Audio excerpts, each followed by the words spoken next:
everyone. We're the media specialists, some of them are virtual too. I'm Andrea.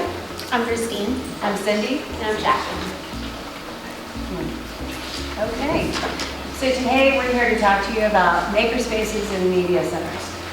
A 2019 study from the program of the International Assessment of Adult Competencies compared problem-solving skills in technology-rich environments among adults in a number of countries, including South Korea, Germany, Singapore, Japan, Canada, Estonia, the United Kingdom, and the United States and Australia.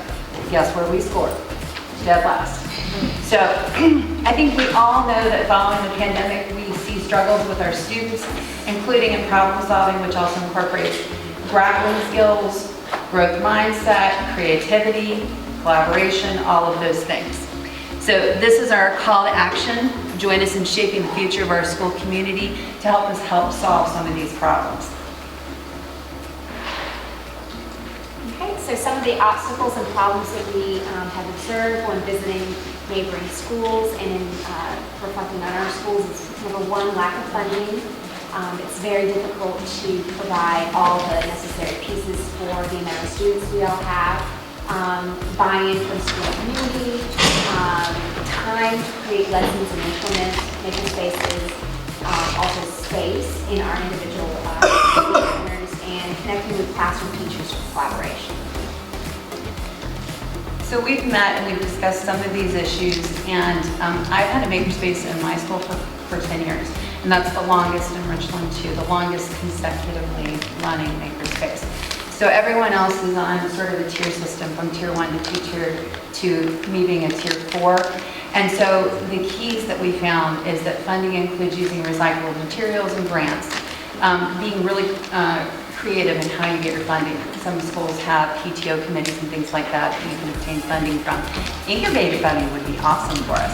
So we'd like to get buy-in from our school community. Make sure that everything we do directly supports the curriculum. We want to provide sort of a pre-made set of lessons that we can include to other media specialists who want to incorporate what we're doing. We've all examined our media centers and decided on spaces where these makerspaces will be installed. And then we want to touch base and make sure that our teachers are on board, know what's happening, and what's going to be available to them. And so we took a survey of our students and we wanted to ask them what they knew the makerspace definition was, and so you can see the results there. 30% or 30.8% thought it was a workspace to work on activities that interested me, and then the next highest was a location to be creative and collaborative. Some of them said a safe place to explore technology and other things they might want to learn about, and some said all of the above.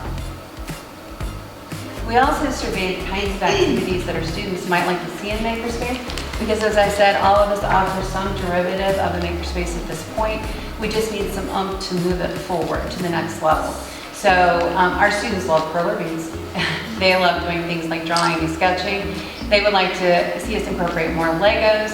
They want to see us do things like have conversational languages and other languages, something that we had not considered until we surveyed our students. And to continue the student data collection of our surveys, we asked them, do you have suggestions for other activities that you might like to see in the makerspace? And some of them came up with woodworking and knitting, Legos, with binding, jewelry making, dressmaking, sewing, zoo animals, cooking, food-based activities, football play, basketball games, soccer, game making, slime, writing, elephant toothpaste, and painting. Now, some of those activities we would need to have some people from the community who are experts assist us with, because I'm not really sure what elephant toothpaste is, but I'm sure someone does. But that's what they said. Okay, so we thought makerspace has been around for a while, so we might like to do some rebranding and kind of make things fresh. So we gave the kids a number of choices, and their top 3 choices included Fab Lab, Inventor's Workshop, and Tinker's Oasis. So we were shocked as you were. So we've got a dead tie between 2 of those. So we'll survey them again and ask them for, get a top choice. Another thing that we looked at was scheduling. So when we went to the different schools, we saw how these makerspaces were scheduled, and we also thought about how we implemented our current schools. And one was included time during book clubs. Two is including chunks of time during library classroom lessons. The high school level would be booking time with a media specialist. And makerspace on the move would be in the library and in the classroom, and also makerspace on a cart with the checkout. Okay, so as someone who's had a makerspace for 10 years, it's always a joy in the Media Center to see our students being joyful and including all of these skills that we've talked about, problem solving, collaboration. Everything that we've done at Round Top is completely doable for any school. It's self-driven, it's student-driven, it's creatively funding. I don't spend more than $500 to $2,000 a year on supplies. Some of it is donated. A lot of it gets donated by local companies and local families that just want to get rid of their scrapbooking paper or whatever it might be.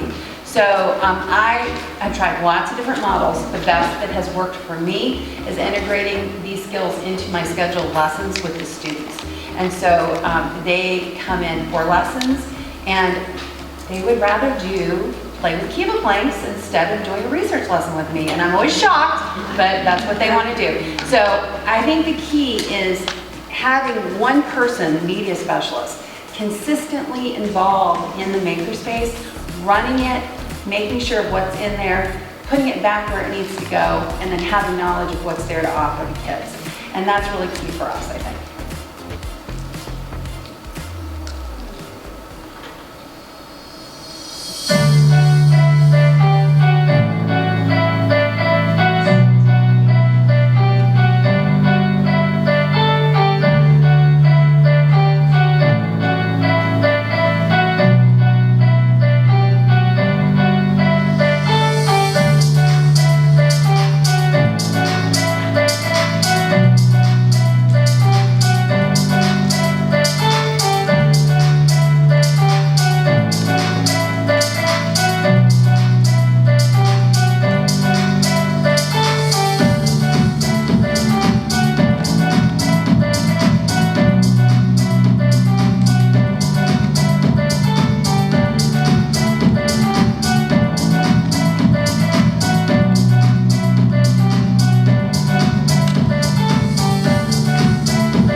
Funding to help us go to the next level. So I'll move on to level 5, level 2, level 3, level 1, level 1 probably, right? Yep.